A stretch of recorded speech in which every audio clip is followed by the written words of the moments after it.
Elle avait tout sacrifié par amour, un amour qu'elle croyait éternel, un amour qui avait autrefois illuminé ses jours les plus sombres. Ses ambitions d'enseignante, son rêve d'écrire un jour des livres pour enfants, sa santé autrefois robuste, sa vitalité qui faisait jadis danser ses pas sur les marchés animés de Lagos, tout cela, elle l'avait offert sur l'autel de leur union. Elle l'avait soutenu lorsqu'il n'était qu'un jeune homme perdu, sans ressources ni direction, et ensemble, ils avaient construit une vie à partir de rien. De ses mains habiles, elle avait cousu les premières robes qui avaient lancé leur boutique, Okoro Style, et de son cœur généreux, elle lui avait donné 2 filles magnifiques, Chika et Neka. Elle l'avait porté à bout de bras lorsque le destin avait tenté de l'écraser, mais au moment où elle, à son tour, s'était retrouvée vulnérable, il avait choisi de fermer les yeux. Seule, brisée, clouée dans un fauteuil roulant, elle avait dû affronter l'abandon avec ses 2 petites filles et un cœur réduit en cendres.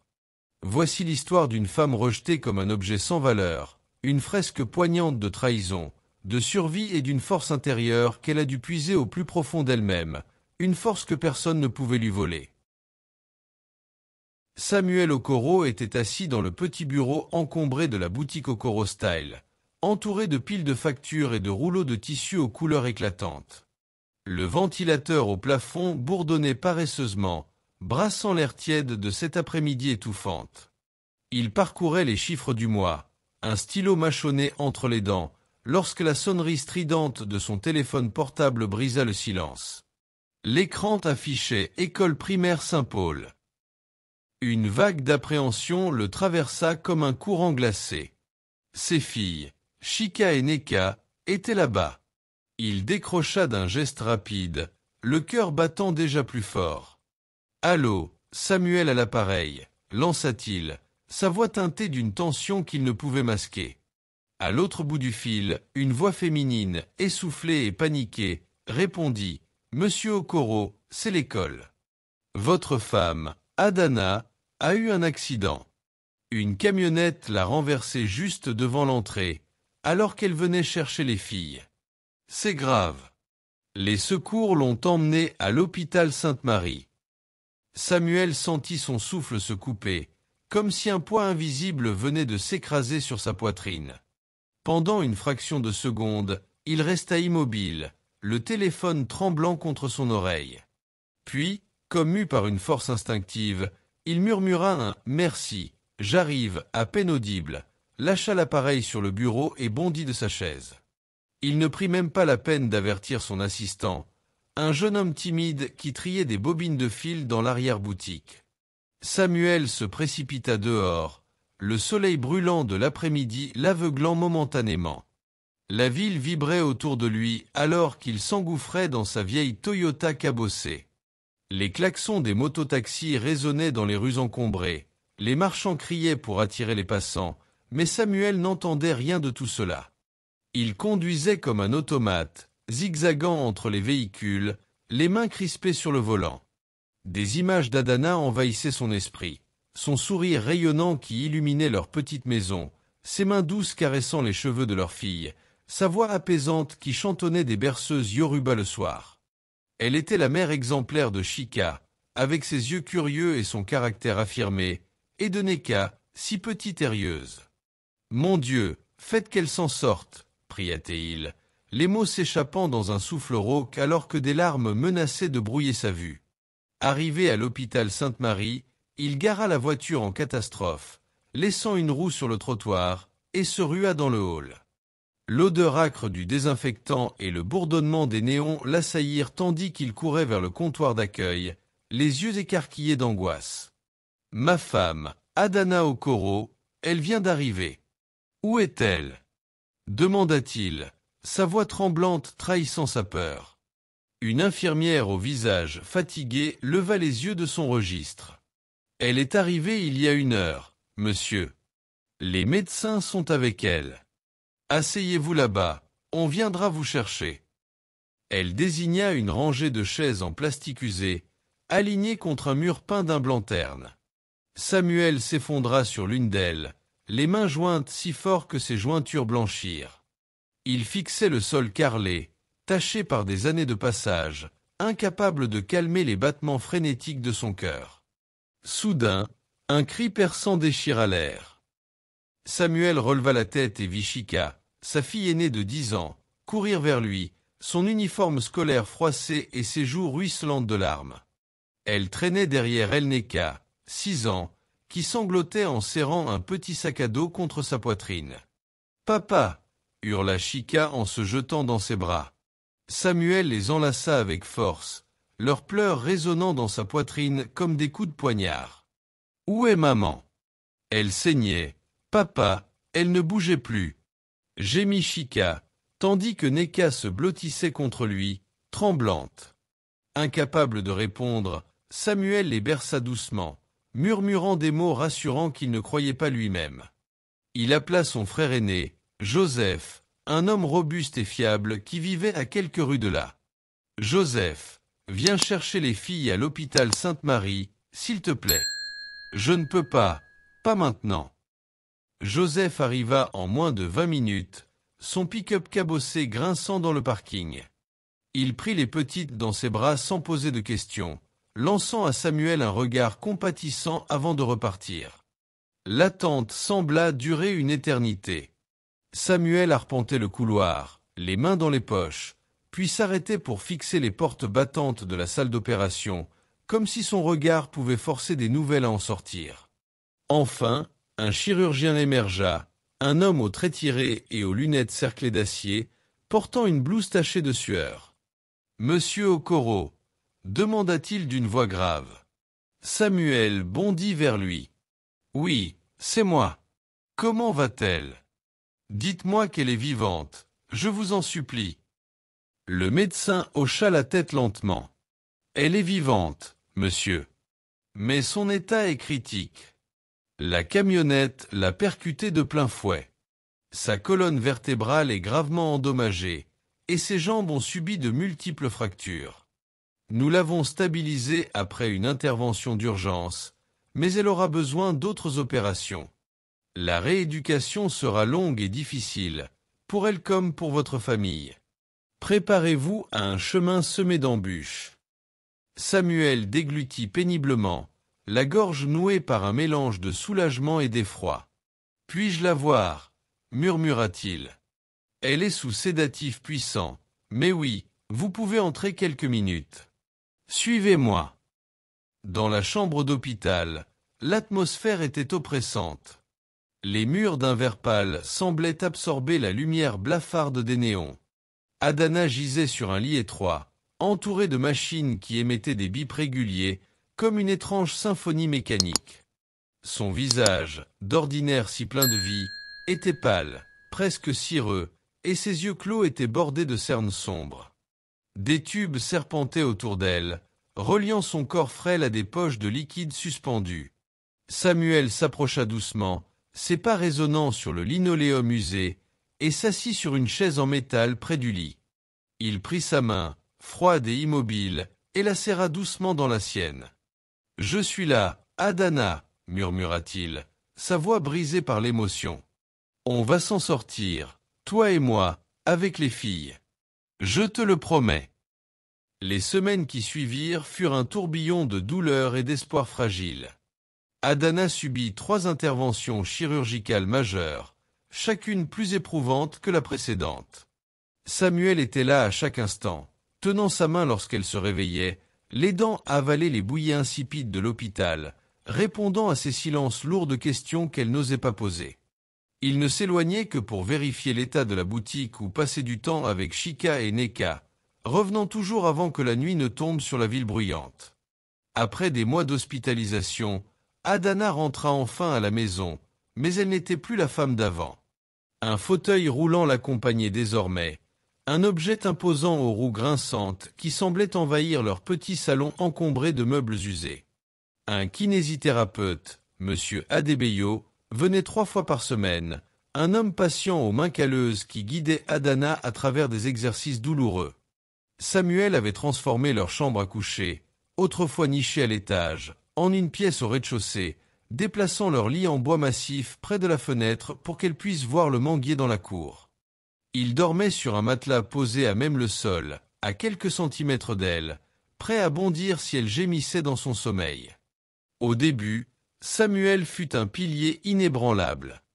Il apprit à manier le fauteuil avec une maladresse touchante, soulevant Adana avec précaution pour la laver dans la petite salle de bain carrelée, brossant ses cheveux nattés avec une tendresse presque solennelle. Quand ses bras étaient trop faibles pour tenir une cuillère, il la nourrissait patiemment, essuyant son menton avec un vieux chiffon. Mais le poids de cette nouvelle vie s'alourdit peu à peu sur ses épaules. Les nuits blanches, les pleurs des filles qui réclamaient leur mère d'avant, les factures qui s'accumulaient malgré les ventes stagnantes de la boutique, tout cela creusait des sillons profonds sur son visage autrefois jovial. Il envisagea d'embaucher une aide à domicile pour soulager son fardeau, mais un souvenir amer le retint.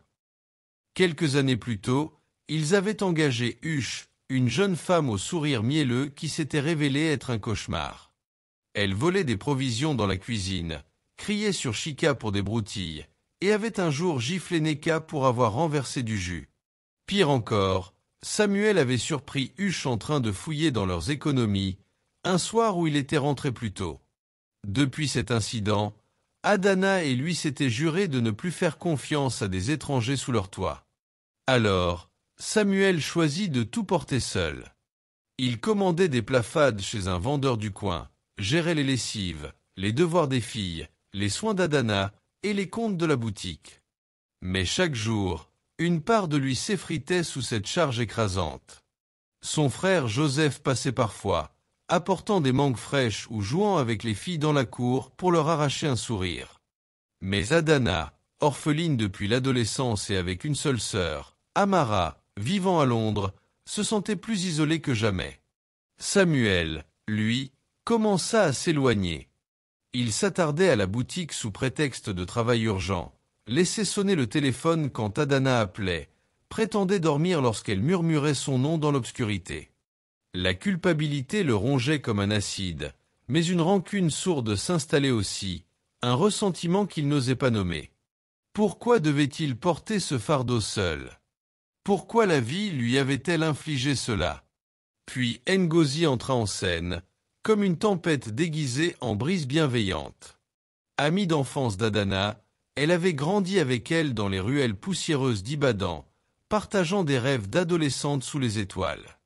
Revenue en ville après des années d'absence, elle apprit l'accident par une connaissance commune et se précipita chez les Okoro. Elle frappa à la porte un après-midi pluvieux, ses cheveux trempés collés à son visage, un panier de fruits dans les bras. « Adana, ma sœur, je suis là », dit-elle en s'agenouillant près du fauteuil roulant, serrant les mains inertes de son amie. « Tu es une guerrière, tu vas surmonter ça, je te le jure. » Samuel, épuisé et reconnaissant, accueillit sa présence comme une bouffée d'air frais. Ngozi apportait des plats fumants de jollof rice et de soupe aigusi, passait des heures à discuter avec Adana pour raviver son sourire, emmener les filles au parc pour qu'elles rient à nouveau. Pendant un temps, elle fut une bénédiction, un pont entre le passé joyeux et ce présent fracturé. Mais ces visites devinrent quotidiennes, presque oppressantes. Samuel remarqua la façon dont elle le regardait parfois, ses yeux sombres lingerant un peu trop longtemps, ses mains effleurant son bras lorsqu'elle passait un plat. Il se surprit à apprécier ses attentions, à les attendre même. Un soir, alors qu'Adana dormait profondément sous l'effet des analgésiques, Ngozi s'attarda dans la cuisine. Samuel lavait les assiettes, l'eau tiède coulant sur ses mains fatiguées, quand elle s'approcha. « Tu fais tellement pour eux, Samuel, » murmura-t-elle, posant une main légère sur son épaule. « Mais qui prend soin de toi ?» Ces mots simples, prononcés avec une douceur inattendue, brisèrent quelque chose en lui. Il pivota, les yeux brillants de larmes contenues, et s'effondra dans ses bras. Elle le serra contre elle, murmurant des paroles apaisantes tandis qu'il pleurait comme un enfant. Ce fut le début de leur chute. Leur lien, d'abord innocent, se mua en quelque chose de plus sombre. Des messages échangés tard dans la nuit, des regards volés dans le salon pendant qu'Adana somnolait, une attirance qu'il ne cherchait plus à réprimer. Ils entamèrent une liaison, masquée derrière son rôle de mari dévoué et celui de Ngozi, l'ami fidèle venu en renfort. Mais Adana n'était pas dupe. Elle voyait les silences tendus de Samuel, sentait la froideur de ses baisers distraits, remarquait son absence croissante. Une nuit, alors que la pluie tambourinait sur le toit en tôle, elle trouva le courage de demander « M'aimes-tu encore, Samuel ?» Il détourna les yeux, fixant un point invisible sur le mur. « Oui, bien sûr, » répondit-il, mais sa voix sonnait creuse, comme un écho vidé de sens. Adana ferma les yeux, une larme roulant sur sa joue, et ne dit rien de plus. Puis vint le coup final. Okorostyle, la boutique qui portait leurs deux noms, le rêve commun bâti sur des années de sueur et de sacrifices, fut mis en vente. Adana avait abandonné ses études pour coudre les premières pièces, avait tenu les comptes dans des cahiers usés, avait dessiné des modèles uniques qui avaient attiré une clientèle fidèle. Mais Samuel, las de cette vie, voulait tout effacer. Avec l'argent de la vente, il planifia une nouvelle vie avec Ngozi. Un matin, alors que le soleil perçait à peine l'horizon, il partit sans un regard en arrière, laissant sur la table un mot griffonné. « Désolé, Adana. Je recommence avec Ngozi. J'ai vendu la boutique. Prends soin des filles. » Quand Adana trouva le mot, un cri primal déchira sa gorge. « Je lui ai tout donné. Tout !» hurla-t-elle, froissant le papier dans ses mains tremblantes. Chika et Neka, réveillés par le bruit, descendirent l'escalier en pyjama, les yeux écarquillés de peur. « Maman, où est papa ?» demanda Chika, sa voix tremblante. Adana les attira contre elle, leurs larmes se mêlant aux siennes dans un silence lourd. Désespérée, elle appela sa sœur Amara à Londres. « Il m'a laissé, Amara. Il a tout pris », sanglota-t-elle au téléphone. Amara, une femme pragmatique qui avait gravi les échelons dans une banque britannique, jura de l'aider. « Tu n'es pas seule, Adana. Je vais envoyer quelqu'un. Tiens bon. » Quelques jours plus tard, une infirmière nommée Blessing et une aide expérimentée, Mama Rose, arrivèrent chez elle.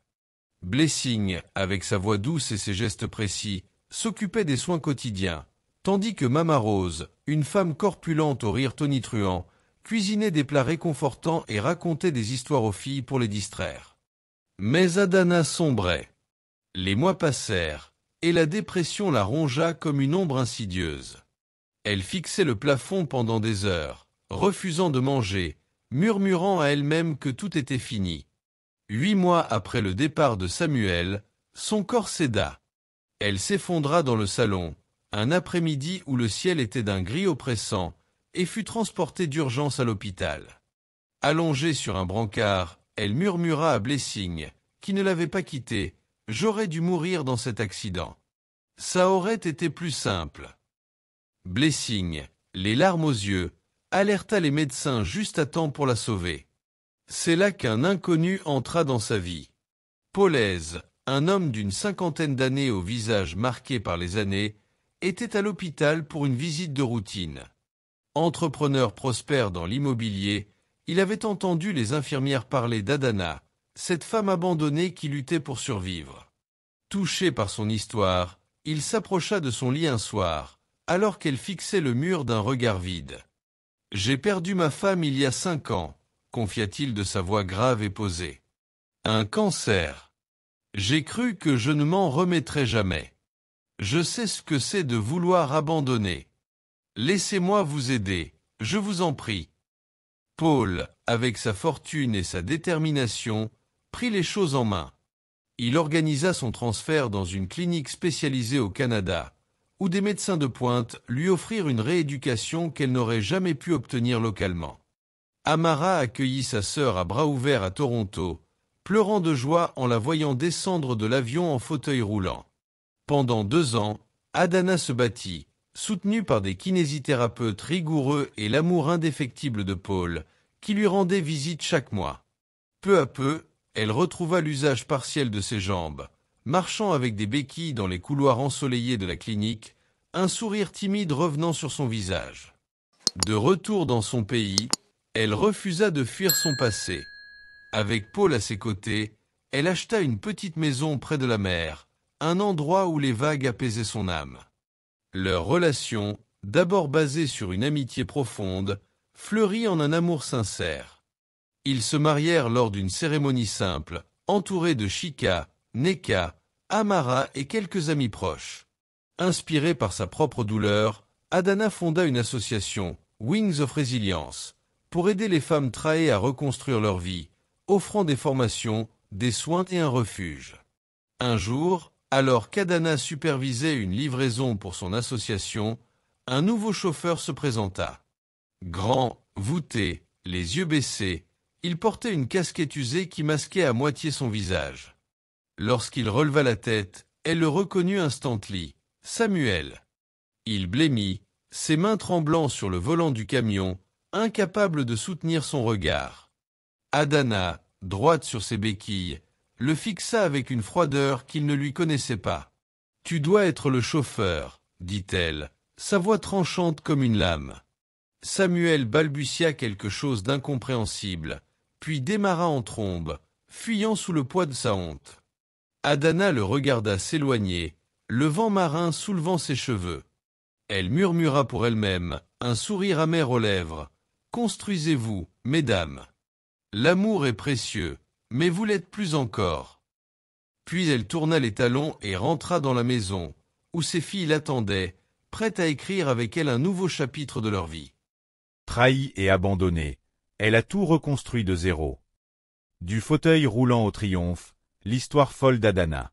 Son mari infidèle est devenu son chauffeur, la revanche ultime, brisée par l'homme qu'elle aimait, sauvée par un inconnu.